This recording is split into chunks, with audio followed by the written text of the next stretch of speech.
Olá, o Saber Direito Debate está começando. Hoje eu converso com o advogado Arthur Rolo. Ele é doutor e mestre em Direitos Difusos e Coletivos, professor de Direito do Consumidor e autor do livro Responsabilidade Civil e Práticas Abusivas nas Relações de Consumo. Professor, muito bem-vindo ao nosso debate. Eu que agradeço, Leonardo. É um prazer estar com você e com os telespectadores da TV Justiça. Bom, o tema do nosso programa de hoje é Direito do Consumidor, que é um assunto, que chama a atenção de todo mundo, porque em algum momento da vida alguém acaba passando por alguma situação.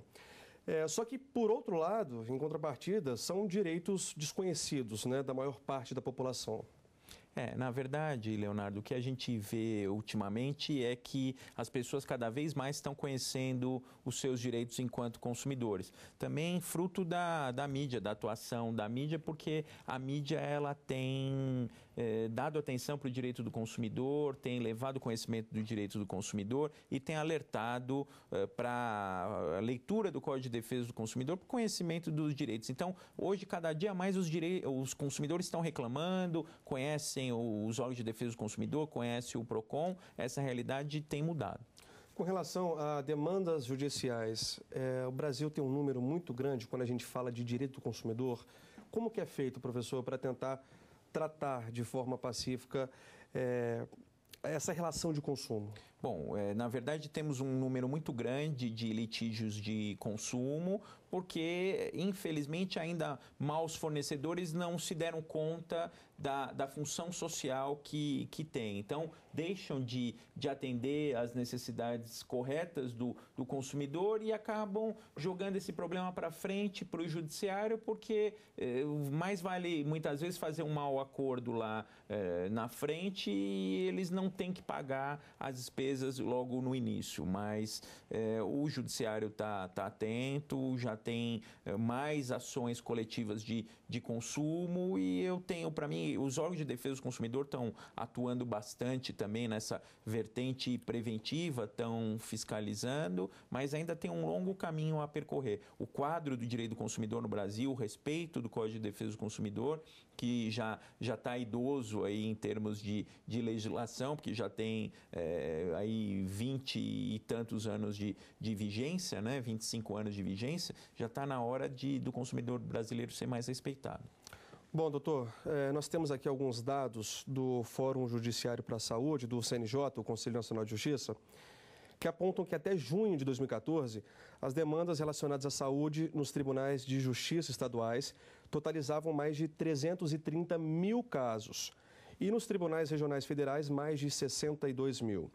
É possível resolver essas questões por meios alternativos? Primeiro, a gente está falando de litígios de saúde e precisa ter uma consciência dos planos de saúde, porque eles têm estatísticas que dizem que pouquíssimos consumidores que são injustiçados com negativas indevidas de cobertura, por exemplo, recorrem ao judiciário. Então, eles acabam se batendo muito nesses dados e deixando de atender administrativamente a demandas legítimas dos consumidores. A gente tem muito caso de recusa abusiva por parte de planos de saúde e o consumidor precisa entrar no Poder Judiciário, precisa contratar um advogado muitas vezes, porque às vezes não dá para entrar com esse tipo de ação no juizado especial e precisa ficar esperando um tempão a ação tramitar para ter o seu direito consagrado. Os planos de saúde têm um papel decisivo nisso. E antes de pensar em formas alternativas de solução de conflito, que eu acho que é o caminho para qualquer ramo do direito, precisa ter consciência dos planos de saúde. Agora,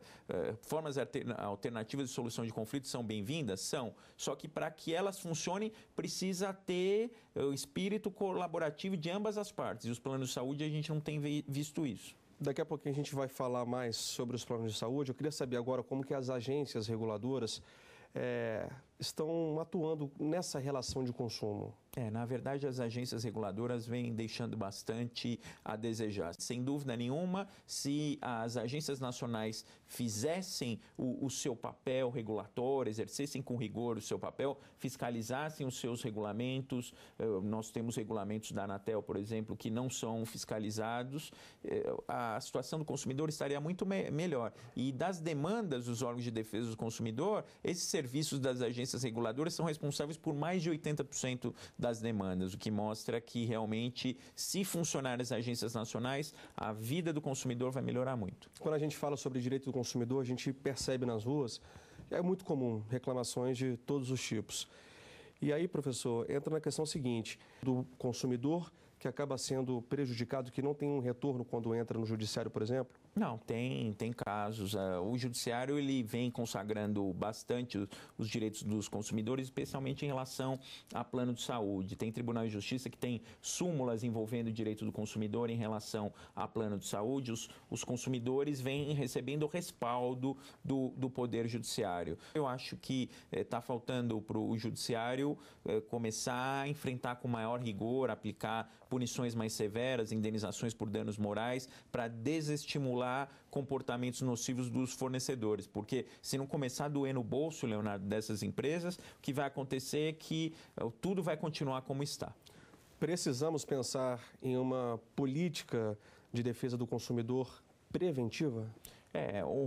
Como em qualquer ramo do direito, também no direito do consumidor, a prevenção é o mais importante. Se a gente falar, Leonardo, em acidentes de consumo, depois que, por exemplo, cortou um pedaço do dedo, que o carro cortou um pedaço do dedo do consumidor, depois que uma criança beijou uma boneca que tinha um problema de tinta tóxica com chumbo, depois que esses problemas acontecem, fica praticamente impossível retornar ao estado anterior. Você consegue compensar com uma indenização, mas se o consumidor perdeu um bem valiosíssimo, não tem, por exemplo, perdeu uma parte da sua saúde, teve uma lesão definitiva, fica impossível retornar ao estado anterior. Então, tem que trabalhar com uma política preventiva, sim, e com exercício de poder de polícia dos órgãos de defesa do consumidor. Professor, a gente vai dar uma pausa agora bem rapidinha, mas em seguida voltamos com o nosso bate-papo. E você de casa, não saia daí que a gente volta já já.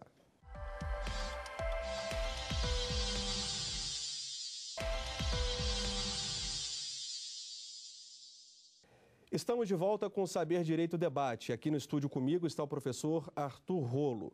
Hoje a nossa conversa é sobre o direito do consumidor. Professor, no curso, você falou que os bancos tentaram afastar a atuação do Código de Defesa do Consumidor nas relações banco e usuário. É uma situação bem parecida com o que a gente observa que tem acontecido com os planos de saúde que a gente citou um pouco no primeiro bloco do programa. Como é que fica a situação? Você acha que os planos de saúde têm respeitado essa relação?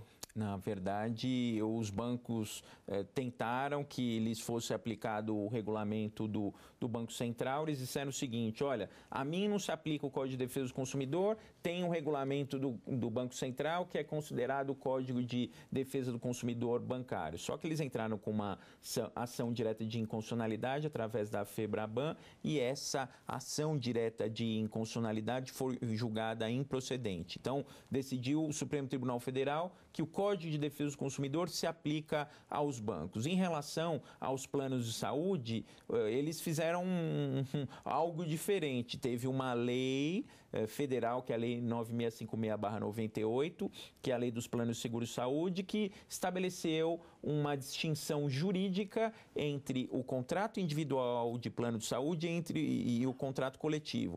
Os planos de saúde contratados coletivamente, segundo essa Lei 9656 de 98, não tem uma série de direitos. Os consumidores que estão na ponta desses contratos coletivos, que são sim intermediados por empresas, contrato coletivo é aquele coletivo empresarial que a empresa contrata para os seus funcionários, coletivo por adesão, que o consumidor contrata através de uma entidade de classe, um sindicato, eles estão na ponta desses contratos. Por mais que tenha uma empresa, tenha uma administradora de benefícios entre o consumidor e o plano de saúde, é um contrato de consumo. E os planos de saúde conseguiram colocar isso na 9656/98 para que os consumidores não tivessem proteção. Nesses contratos coletivos não se aplica subsidiariamente, segundo a lei, o Código de Defesa do Consumidor, não tem direito o consumidor à continuidade do contrato, o contrato pode ser rescindido unilateralmente, pode ter variação unilateral de preço. pode ter diminuição da rede de cobertura. Isso é um absurdo que, inclusive, está levando o judiciário a afastar a aplicação do Código de Defesa do Consumidor aos usuários dos contratos coletivos de plano de saúde. Então, eu tenho para mim que foi uma jogada aí dos planos de saúde que conseguiram introduzir essas distinções na lei, e agora o resultado disso é que eles só vendem contratos coletivos de plano de saúde, não existe mais contrato individual no mercado. Então, isso mostra que o consumidor está sofrendo com esse tratamento que vem sendo dado pela lei, inconstitucional na minha concepção. Existe, então, um conflito, né, na interpretação dos planos de saúde particular e coletivo. Quero saber o seguinte, isso contribui para decisões diferenciadas na justiça, professor? Com certeza, o Poder Judiciário está interpretando completamente diferente os direitos dos consumidores nos casos dos contratos individuais e coletivos. Agora, verdade seja dita, quem está melhorando essa situação, porque o quadro jurídico é extremamente ruim para o consumidor, quem está melhorando essa situação é o Poder Judiciário, porque o Judiciário, quando existe uma rescisão unilateral de um contrato de uma empresa, e essa empresa tem lá, dentre as suas 5, 10 vidas, porque tem contrato empresarial com 5, 10 vidas, que muito mais se aproxima de um contrato familiar, de um contrato individual, do que um contrato coletivo. Quando esse tipo de expulsão acaba acontecendo, o judiciário vai lá, provocado pelo consumidor, e fala, não, é contrato coletivo, mas ele tem direito de continuar esse contrato sim. Professor, trazendo o assunto um pouco mais para perto da gente, é muito comum hoje em dia as pessoas fazerem compras pela internet, né? E aí surgem também algumas dúvidas, né? Várias dúvidas, na verdade. A compra, quando é feita na internet, as leis que regulam isso, é diferente de uma loja física, por exemplo? A única distinção, Leonardo, que existe em relação à compra pela internet, o Código de Defesa do Consumidor estabelece o direito de arrependimento, que não é só para a internet, tá? Toda vez que um consumidor compra um produto fora do estabelecimento comercial, fora da loja, ele tem o direito de se arrepender 7 dias, dentro do prazo de 7 dias contados a partir do efetivo recebimento do produto ou do serviço. Então, se o consumidor compra algum produto pela internet, enquanto o produto não chega na casa dele, ele pode se arrepender, e após o momento que o produto chegar na casa dele, daquela data da chegada do produto, ele tem 7 dias para se arrepender. Essa única norma prevista no Código de Defesa do Consumidor, que é de 90, não tinha como contemplar essa questão da modernidade da internet. Existem projetos de lei em andamento no Congresso Nacional, de atualização do Código de Defesa do Consumidor nesse aspecto, que pelo jeito vão demorar ainda um tempinho para tramitar, mas enquanto isso existe um decreto federal que estabelece os direitos dos usuários, dos adquirentes dos produtos e dos adquirentes dos serviços na internet. Então, hoje, o que está regulando essa questão é um decreto federal. Se eu ganho um presente que não foi comprado na internet, foi comprado na loja, eu tenho o direito de me arrepender no sentido, a loja é obrigada a fazer a troca desse presente ou não? É uma questão polêmica que, inclusive, dentro do nosso objetivo de trazer para os telespectadores da TV Justiça questões polêmicas de direito do consumidor, nós abordamos no curso. Hoje, o único tratamento que existe em relação à troca é o tratamento do artigo 18 do Código de Defesa do Consumidor, que diz, Leonardo, que a troca só é possível nos casos de vício. No entanto, o artigo 7º caput do Código de Defesa do Consumidor diz que os costumes incorporam-se ao direito do consumidor. Não há dúvida que é um costume do consumidor brasileiro, consolidado em anos reiterados de práticas comerciais, aquele consumidor que adquire um presente, uma peça de vestuário para um ente querido, ele tem o direito, esse ente querido presenteado, tem o direito de trocar esse produto se não gostar da cor, do modelo. Então, muito embora não tenha um direito legal à troca, existe um direito costumeiro à troca com base no artigo 7º caput do Código de Defesa do Consumidor. Tá certo, professor. Vamos continuar conversando daqui a pouquinho, que nós vamos para mais um intervalo. E no próximo bloco, o professor Arthur Rolo vai dar sugestões de livros que vão te ajudar na hora de estudar. Daqui a pouquinho a gente volta.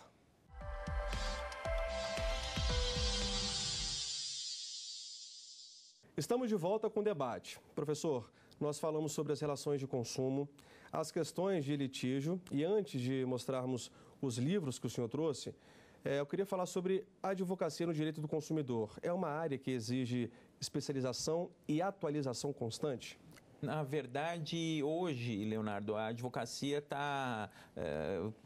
pode ser comparada com a medicina, né? Assim como na medicina você tem um ortopedista e dentro da ortopedia você tem um ortopedista especializado em mão, outro em pé, outro em joelho, a advocacia está seguindo o mesmo caminho. O que acontece hoje é que a advocacia está altissimamente especializada e dentro do direito do consumidor ainda existem subespecializações. Existem advogados especializados em seguro de vida, advogados especializados em plano de saúde, advogados especializados em ações imobiliárias. Então, mais do que nunca, é um ramo para se especializar, para estudar. Existe muita bibliografia sobre esse assunto, sobre o direito do consumidor?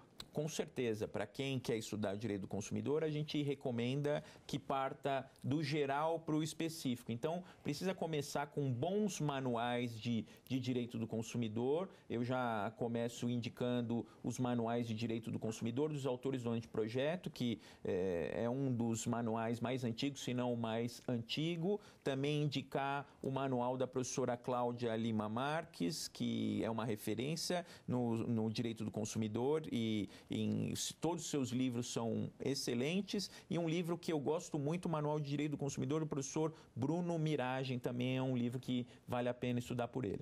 Bom, o professor Arthur Rolo trouxe 2 livros para mostrar para a gente, inclusive esse daqui é de sua autoria, né?